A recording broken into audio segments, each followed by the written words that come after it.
Voilà une petite vidéo pour montrer comment fonctionne le logiciel OpenSong. C'est donc un logiciel qui sert à projeter les chants lors de nos cultes.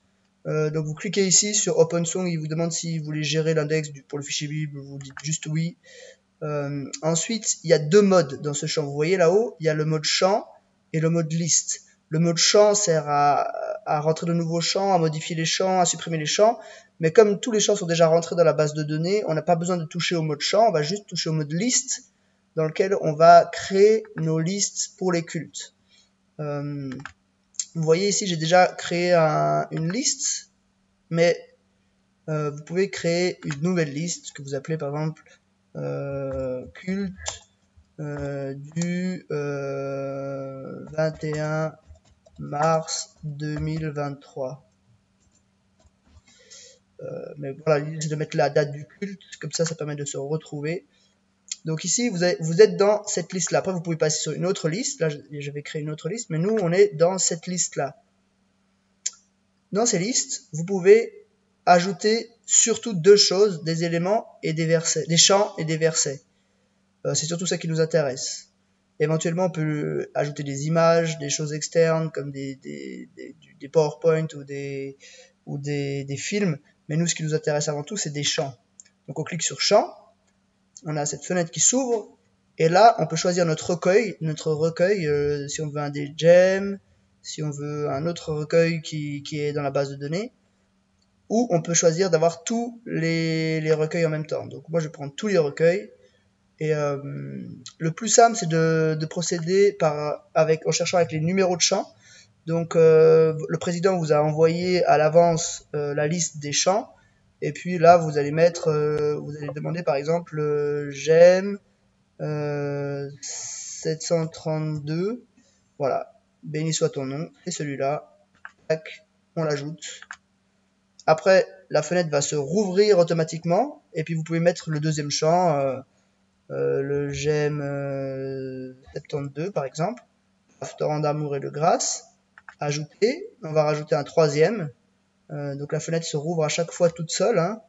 On va mettre le j'aime 110, je sais pas ce que c'est ce chant, mais c'est pas grave. Et quand on a fini, quand on a mis tous les chants, au lieu de cliquer sur ajouter, on clique sur terminer, et ça l'ajoute pas. Mais donc en fait ce qu'il aurait fallu faire c'est comme ça. J'aime 110. Il faut l'ajouter. Et puis ensuite il ouvre encore la fenêtre et puis il faut mettre terminé. C'est un petit peu lent de chercher, enfin vous avez vu c'est un petit peu lent de chercher dans tous les champs. Si vous voulez accélérer, vous pouvez directement sélectionner le recueil que vous voulez. Et ça va un tout petit peu plus vite. Donc ça c'est juste un petit indice. Donc une fois que vous avez ça, vous avez votre liste de chants qui sont prêts pour l'utilisation. Vous pouvez rajouter des versets de la Bible.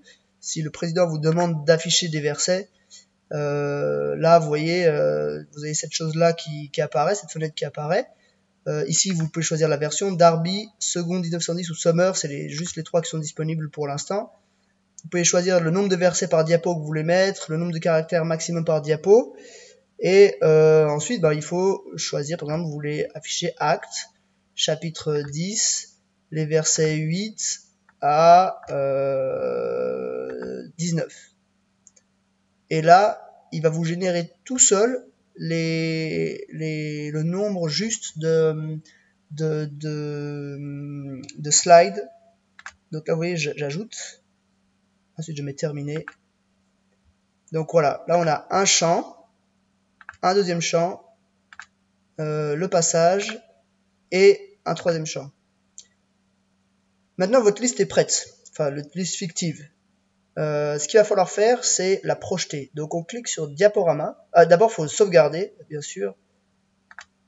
Voilà, elle est sauvegardée. Si vous la sauvegardez pas, il va vous demander de la sauvegarder de toute façon avant de démarrer le diaporama. Ensuite vous cliquez sur diaporama. Vous pouvez faire simple écran, mais le mieux c'est quand même d'utiliser le double écran et vous allez voir ce que ça va donner. Donc vous avez quelque chose qui apparaît sur l'écran de l'ordinateur et autre chose qui apparaît sur l'écran de projection. ce qui permet de facilement gérer les deux choses en parallèle.